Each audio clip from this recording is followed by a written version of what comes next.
You know, you spoke about Mujahideen. When you spoke in an interview in 2003, you said, and I have your quote, you said Kargil was a decision taken by the Mujahideen and we got involved because of the action by the Indian troops. You said that. Am I wrong?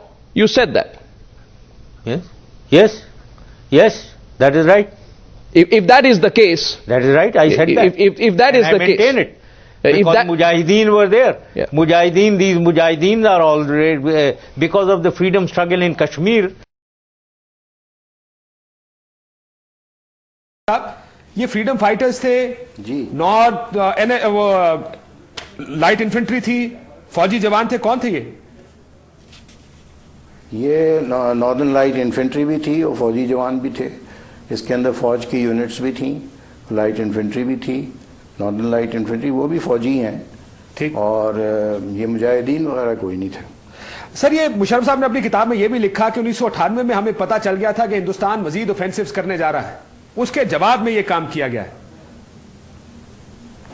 نہیں یہ ایسے ہی مانگتے ہیں اس میں کوئی ایسا جواز نہیں تھا وہ بس ہی wanted to be probably the only living Nishan Haider اور جس طرح کی ان کی پرسنالٹی ہے بغیر سوچے سمجھے ہر کام کر دینا تو وہ اس میں بھی وہ پھنس گئے بس انہوں نے شروع کر دیا میں یہ کلیریفیکیشن جاننا چاہ رہا ہوں کیا آپ S D G I S I جانتے تھے کہ کارروائی شروع ہو گئی ہے کیا وزیر اعظم نواز شریف صاحب یہ جانتے تھے جیسے وزیر اعظم محترمہ بے نظیر بھٹو کے سامنے پلان رکھا گیا تھا کیا اسی طرح سے نواز شریف صاحب کے سامنے یہ پلان رکھا گیا تھا ان کا اپروول تھا ان کو تھوڑا پتا تھا ان کو بہت پتا تھا یہ سارے سوال نواز شریف صاحب کہتے ہیں نہیں پتا تھا مشرف صاحب کہتے ہیں پتا تھا اب جنرل شاہد عزیز صاحب بھی کہتے ہیں کہ 4 جرنیلوں کو پتا تھا اس کے علاوہ کسی کو علم نہیں ہے آپ ذرا روشنی ڈالیے کتنے جرنیل جانتے تھے دیکھیے مشرف کا جہاں تک تعلق ہے وہ تو ہی از اے کمپلسو لائر وہ تو جھوٹ بولتا ہے اور ہر بات میں جھوٹ بولنے کو اس کو عادت ہے اس لیے اس کو تو آپ آؤٹ کر دیں اس کی کتاب میں بھی بہت جھوٹ بولا گیا